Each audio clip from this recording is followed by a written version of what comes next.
Good morning বন্ধুরা, আশা করি সবাই খুব ভালো আছো, সুস্থ আছো। আমিও খুব ভালো আছি।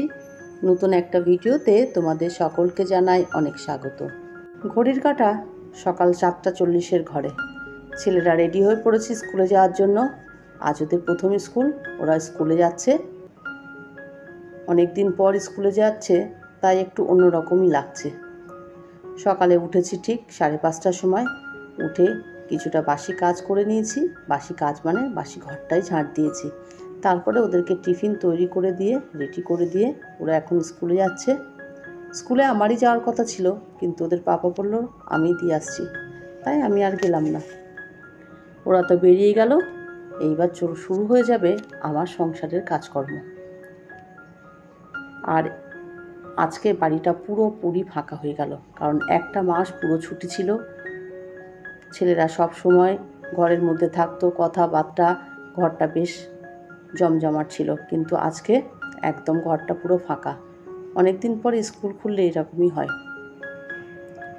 তাই একা বাড়ি পেয়ে সমস্ত কাজগুলো গুছিয়ে নিচ্ছি। সবার প্রথমে তো বাসি কাজগুলোই করে উঠব। আর রোদটা দেখেছো কী পরিমাণে উঠেছে, প্রচুর রোদ হয়েছে। আর গতকাল সন্ধেবেলা কিন্তু একটু ঝড় বৃষ্টিও হয়েছে। ওয়াশিং মেশিনে জামা কাপড়গুলো কেচেছি, আর দেখো কাচার সঙ্গে সঙ্গেই কেমন না মেঘলা হয়ে এসেছে। প্রচুর জামা কাপড় কেচেছি, মানে আজকে ওয়াশিং মেশিনটা কিন্তু দুবার চালিয়েছি। বাড়ির ভেতর তো অনেকটা জায়গা, তাই জামা কাপড় মেলতেও কিন্তু কোনো রকম অসুবিধা হয় না। তাই দুবার মেশিনটা চালিয়ে অনেক জামা কাপড় কেচে নিয়েছি। রান্নাবান্নাটা শেয়ার করলাম না, কী কী রান্না করেছি তোমাদেরকে বলি। ছেলেদের জন্য আছে ডিম আলুর তরকারি, ভিন্ডি আলু সর্ষে বাটা দিয়ে করেছি, শিং মাছের ঝোল করেছি কলা আলু দিয়ে, আর আছে আমের টক। এটা কিন্তু বিকালবেলা দেখো আমরা সবাই মিলে আজকে জমিয়ে ফুচকা খাবো, তাই অনেকগুলো ফুচকা একসঙ্গে বানিয়ে নিলাম। তবে একটা কথা বলি, বাড়িতে তৈরি ফুচকা আর বাইরে দাঁড়িয়ে ফুচকা খাওয়ার মজাটা কিন্তু আলাদা, টেস্টটাও আলাদা। সবার প্রথমে ফুচকাগুলো তো ভেজে নিলাম। এবার ফুচকার জলটা তো রেডি করছি। তেঁতুল গোলা জলের মধ্যে দিয়ে দিলাম বিট লবণ, ধনেপাতা, লেবু, আর তার সঙ্গে দিয়ে দেব একটু ভাজা মশলা। তেঁতুলের জলটা তো তৈরি করে নিলাম। এবারে চলো আলুটা রেডি করি। আলুটা তো আগেই সেদ্ধ করে নিয়েছি, আলুর সঙ্গে না কয়েকটা কাঁচা লঙ্কাও সেদ্ধ করে নিয়েছি। এবার দিয়ে দিলাম পেঁয়াজ কুচি, কাঁচা লঙ্কা কুচি, আর শশা কুচি রেখেছিলাম, আর কিছুটা মটর ভিজিয়ে রেখেছিলাম, সেটাও দিয়ে দিলাম। পরিমাণ মতো বিট লবণ দিলাম, আর ভাজা মশলা দিয়ে আলুটাকে ভালো করে মেখে নিলাম। এবার একটু দিয়ে দেব তেঁতুলগোলা জল। তেঁতুলগোলা জলটা দিলেও কিন্তু দারুণ টেস্ট হয়, আর সঙ্গে তো লেবু আছেই। আলুর পুরটাও আমার রেডি করা হয়ে গেছে। তবে এখন তোমরা এবার বলো তো, এটা দেখে কার কার জিভে জল আসছে?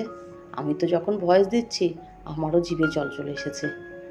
যাই হোক, এদিকে এবার ফুচকার মধ্যে আলুর পুরটা ভরে ফেলবো। আর এই ফুচকাগুলো জানো তো খুবই শক্ত হয়েছে।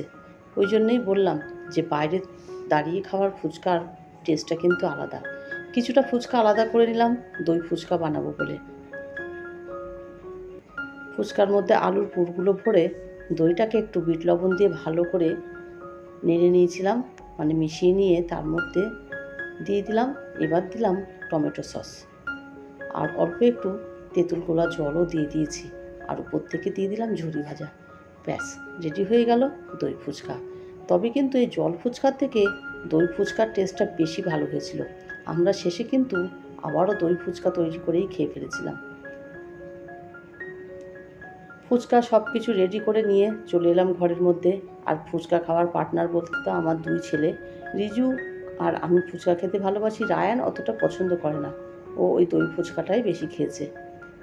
আমরা এখানে সন্ধেবেলা বসে আজকে ফুচকা পার্টি করছি, কারণ আমার সঙ্গে আমার দুই ছেলে ছাড়া খাওয়া দাওয়ার পার্টনার কিন্তু আর কেউ হয় না।